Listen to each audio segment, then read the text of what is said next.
Blood level കുറഞ്ഞ് വീക്കായി പോയി. ബോൺമാരാണെന്നാണ് വിചാരിച്ചത്, പക്ഷെ ബ്ലഡ് ക്യാൻസർ ആയിരുന്നു.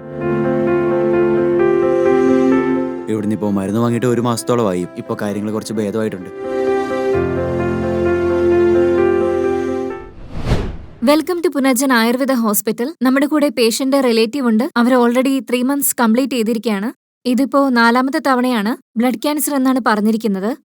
ഇവർക്കിപ്പോ എന്തൊക്കെ ചേഞ്ചസ് ഉണ്ടായി എന്നും അതിവരെങ്ങനെയാണ് മനസ്സിലാക്കിയതെന്നും കൂടാതെ ബ്ലഡ് ക്യാൻസർ സംബന്ധമായ ലക്ഷണങ്ങൾ ഇവരെങ്ങനെയാണ് മനസ്സിലാക്കിയതെന്നും നമുക്ക് പേഷ്യന്റ് റിലേറ്റീവിനോട് തന്നെ ചോദിക്കാം. നമസ്കാരം സർ, പേരെന്താണ്? വെങ്കടേശ്വരൻ. പേഷ്യന്റ് പേരെന്താ? യാബയ്യ. പേഷ്യന്റ് ആരാ സാറിന്റെ? എന്റെ ഫാദറാ. എത്ര വയസ്സുണ്ട്? വയസ്സ് 53. 53 അല്ലേ? ഓക്കെ. എവിടെ നിന്നാ വരുന്നത്? ഞങ്ങൾ വരുന്നത് നെല്ലാറ ഡിസ്ട്രിക്റ്റിൽ നിന്നാ. ഓക്കെ സർ, ബ്ലഡ് ക്യാൻസർ ആണെന്നല്ലേ പറഞ്ഞത്? നിങ്ങളിത് ബ്ലഡ് ക്യാൻസർ ആണെന്ന് എങ്ങനെയാ മനസ്സിലാക്കിയത്? ഹോസ്പിറ്റലിൽ പോകുന്നതിന് മുമ്പായിട്ട്? ബ്ലഡ് കുറഞ്ഞിട്ട് ശരീരം നല്ല വീക്കായി തുടങ്ങി. ഒരു 1 month ബ്ലഡ് എല്ലാം ക്ലിയർ ചെയ്തിട്ട് പ്യൂരിഫൈ ചെയ്തു. വീണ്ടും ബുദ്ധിമുട്ടുകൾ ഉണ്ടാവുകയായിരുന്നു. അങ്ങനെ ബോൺമാരോ ടെസ്റ്റ് ചെയ്തു. ബോൺമാരോ ചെയ്തപ്പോഴാണ് മനസ്സിലായത് ബ്ലഡ് ക്യാൻസർ ആണെന്ന്. അതിനുശേഷം ഒരുപാട് ഹോസ്പിറ്റലിലൊക്കെ പോയി അന്വേഷിച്ചു, ക്യാൻസറിന്റെ ആശുപത്രിയിലും. എന്നിട്ടൊന്നും ശരിയായില്ല. കീമോതെറാപ്പി ചെയ്യാൻ പറഞ്ഞു. പക്ഷേ അതൊന്നും ഞങ്ങൾക്ക് ശരിയായി തോന്നിയില്ല. ഇതിനെക്കുറിച്ച് ഞങ്ങൾ ഫോണിൽ യൂട്യൂബിലൊക്കെ സെർച്ച് ചെയ്ത് നോക്കുന്നുണ്ടായിരുന്നു. ഒരുപാട് പേർക്ക് അസുഖം മാറുന്നുണ്ടെന്ന് അറിഞ്ഞപ്പോൾ അങ്ങനെ ഇങ്ങോട്ട് വന്നതാ. ഇവിടുന്ന് മരുന്ന് കഴിച്ചു തുടങ്ങിയപ്പോൾ ഒരു മാസം കൊണ്ട് നല്ല ചേഞ്ച് ഉണ്ടായി. അതെ, ബ്ലഡ് ലെവൽ ഇൻക്രീസ് ആയിട്ടില്ല, എങ്കിലും കുഴപ്പമില്ല. അതേ ലെവലിൽ തന്നെ നിൽക്കുന്നുണ്ട്, അതുകൊണ്ട് കുഴപ്പമില്ല. അതിനുശേഷം 2 മാസത്തിന് ശേഷവും മരുന്ന് വാങ്ങിക്കൊണ്ട് പോയി.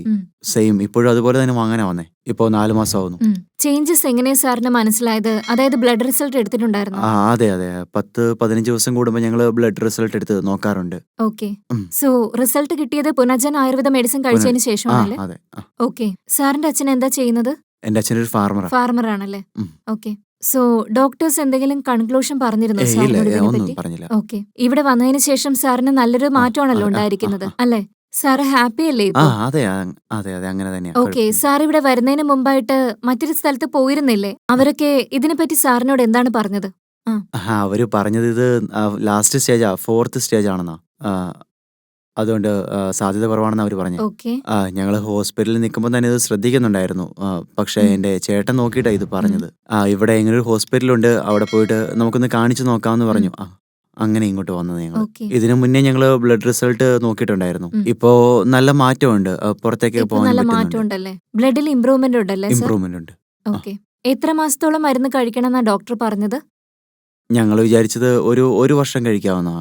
പക്ഷെ സാറ് പറഞ്ഞത് ഇത് കുറഞ്ഞ് എങ്ങനെയുണ്ടെന്ന് നോക്കിയിട്ട് തീരുമാനിക്കാന്നാ. പിന്നെ അന്നൊരു 5 lakhs ഉണ്ടായിരുന്നു, ഇപ്പോൾ 2 ലക്ഷം രൂപയെ കയ്യിലുള്ളൂ. ഇനി കുറച്ചാളും കൂടെ കഴിക്കണം, 1 year കൂടെ കഴിക്കാമെന്ന് വിചാരിക്കുക. അങ്ങനെ ചിന്തിക്കുന്നത്. ഓക്കെ സാർ, ഇപ്പൊ നല്ല മാറ്റം ഉണ്ടല്ലോ. ഇവിടുത്തെ മെഡിസിൻ കഴിച്ചതിന് ശേഷം നല്ല ഹോപ്പ് ഇല്ലേ സാറിന്? ഓക്കെ സാർ, നിങ്ങൾ തന്ന വിവരങ്ങൾ മറ്റുള്ളവർക്ക് നല്ല ഉപകാരമായിരിക്കും. അവരിത് കണ്ടിട്ട് ഹോസ്പിറ്റലിലേക്ക് വരട്ടെ. സോ ഒരുപാട് നന്ദി സാർ. നെക്സ്റ്റ് വീഡിയോയിൽ മാറിയതിനു ശേഷം നമുക്ക് വീണ്ടും കാണാം സാർ. Okay, thank you.